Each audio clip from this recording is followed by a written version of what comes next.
recently implemented value-added tax is a major insult to human rights.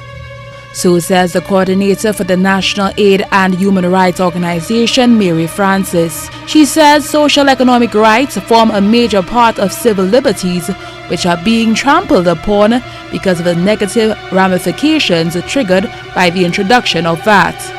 With unemployment, the business sector cannot stand on their own 2 feet. People have been made redundant. If you're unemployed, your right to life right away, is affected. Your housing, you need money, is important. Your economic survival is actually at stake.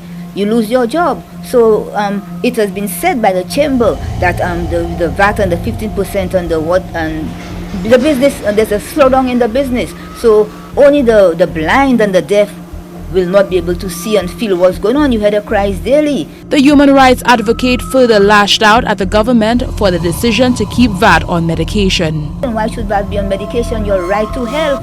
They talk about universal health in Saint Lucia New Hospital, yet still the government is applying 15% on medication and has not been removed. And despite the cries by the Medical Association, Dr. King, an eminent person, may I say, has called for the removal of VAT. The opposition, there have been calls.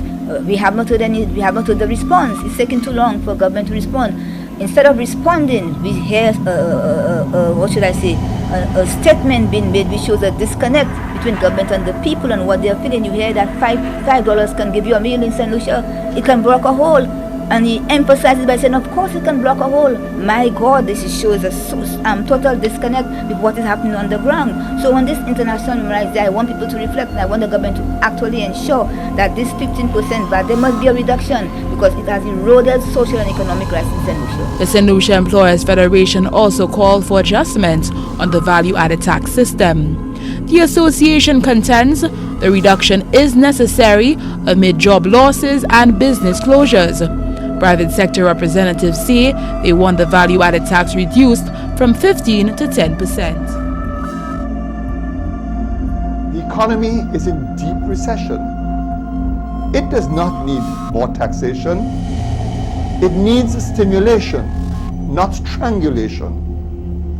The spin doctors can spin from now till the cows come home, but the reality is that VAT will impose new areas of taxation on the people of Saint Lucia. The burden of VAT will fall squarely on the backs of middle and low income persons.